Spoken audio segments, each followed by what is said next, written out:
گەرچی پێشمەرگە و هێزە ئەمنیەکان بڕبڕەی پشتی پاراستن و ئەمنیەتی وڵات و سەقامگیری هەرێمی کوردستانن، بەڵام هەمیشە لەلایەن بەرپرسانی جوت حزبی دەسەڵاتەوە ماف و شایستە دارایی و معنەویەکانیان زەوت کراوە.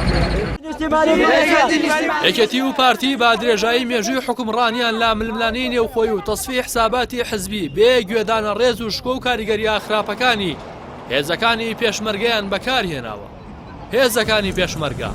پۆلیس و ئاسایش و هاتوچۆ و چالاکی مەدەنی و سەرجەم هێزەکانی وەزارەتی ناوخۆ، هێزەکانی دژە تیرۆر و ئەفسەر و کارمەندانی دەستگاکانی هەواڵگری. لێرەدا چەند ڕاستێکی تاڵتان یاد دەخەینەوە تا بیرتان بێت جوت حزبی دەسەڵات لەگەڵ ناشرینکردنی خۆیاندا لە هەندێک قۆناغ چۆن هەوڵی ناشرینکردن و بغزاندنی ئێوەیان لای هاوڵاتیان داوە.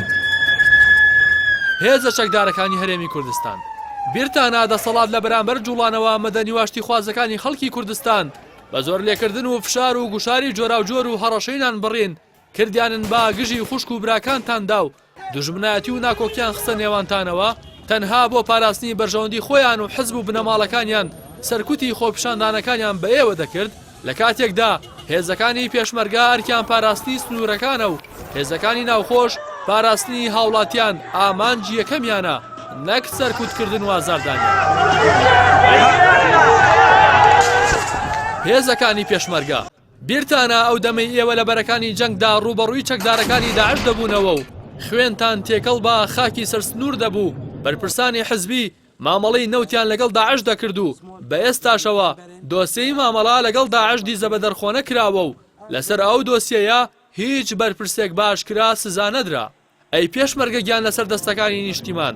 بیرتانە و کاتانی لە بەرەکانی جەنگ بە جلو بەرگ و شەک و فیشەکی خۆتانەوە دەجەنگان و بە پارەی شیری منداڵەکانتان پێداویستەکانی شەڕتان دابین دەکرد. بەرپرسە بازرگانەکانی ئەم هەرێمە لە بازاڕەکاندا مامەڵەیان بۆ چەکانەوە دەکرد کە هاوپەیمانان بۆ ئێوەیان دەنارد، دواتریش بۆ پەردەپۆشی فەرهودکردنی چەک و فرۆشتنی چەک و پێداویستەکانی پێشمەرگە لە بازاری ڕەشدا لە ڕێگەی دەڵاڵەکانیانەوە لە زنجیرە ڕووداوێکی گوماناویدا چەندین کۆگای چەک و تەقەمەنی وەزارەتی پێشمەرگە بە جوملە و لە نیوە شەودا تەقینەوە.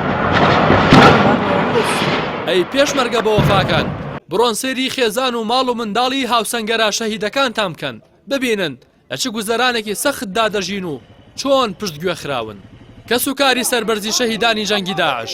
بیرتانە لە بەرامبەر خوێنی ڕژاوی شەهیدەکانتان نەعل و دایبیان بەسەردا دابەش دەکردن، لە کاتێکدا لە سایەی خوێنی ڕژاوی شەهیدەکانی ئێوە بەرپرسانی ئەم وڵاتە لە خۆشی و ڕەفاهێتدا ژیان بەسەر دەبەن و ملیۆنان دۆلار لە شەوە سوورەکانیان و خەرجی بەناو مۆدیلەکان سرف دەکەن کەچی نەعل و دایبی بە ئێوە دەدەن. ئەی پێشمەرگە ماندووەکانی بەرەی جەنگ، بیرتانە لە کاتی جەنگی داعشدا ئێوە قوربانیتان دەدا و خوێنتان لە پێناو خاکی کوردستان دەڕژا، کەچی بەرپرسانی جوت حزبی دەسەڵات کە جلەکانیان تۆزی لێ نەنیشت بوو بە ئۆتۆمبیلی ئاخیر مۆدێل و گول لە نەبڕ نمایشیان لە سەنگەرەکانتاندا دەکرد و لە پشتی مایکەکانەوە خۆیان بادەدا و وەکو قارەمانی جەنگ بازرگانیان با خوێنتانەوە دەکرد و خۆیان وەکو ژەنەڕاڵی گۆڕەپانەکە دەردەخست. پێشمەرگە گیانبەختەکان، بیرتان نەچێت لە 16 ئۆکتۆبەر چۆن خیانەتیان لێکردن و بە فەرمانی نهێنی و ڕێککەوتنی پێشوەختە خۆیان و هێزەکانی پاڵپشتیان کشاندەوە و ئێوەیان لە بەردەم هامەر و تانک و چەکدارە عێراقیەکان بەجێهێشت و خیانەتیان لێکردن و بەجارێک ئێوە و کەرکووک و لە سەدا پەنجاوێکی خاکی کوردستانیشان فرۆشت.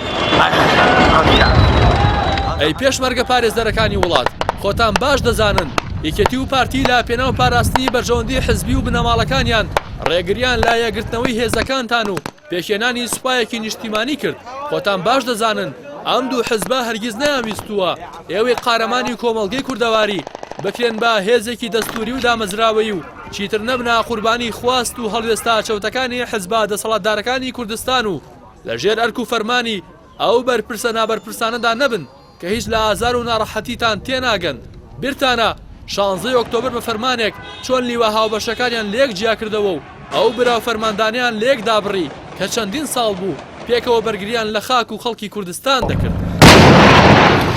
ئەی هێزە چەکدارەکانی کوردستان، لە پێناو گەڕاندنەوەی ماف و شایستە دارایی و معنەویەکانتان و سزادانی ئەو کەس و حزب و بنەماڵانەی کە دەیان ساڵە خۆتان و کەسوکارتان دەشەوسێننەوە لە ڕۆژی دەنگداندا دەنگ بە کاندیدەکانی کۆمەڵی دادگەری بدەن و دواتریش چاوەڕوانی چنینەوەی بەرهەمی دەنگەکانتان.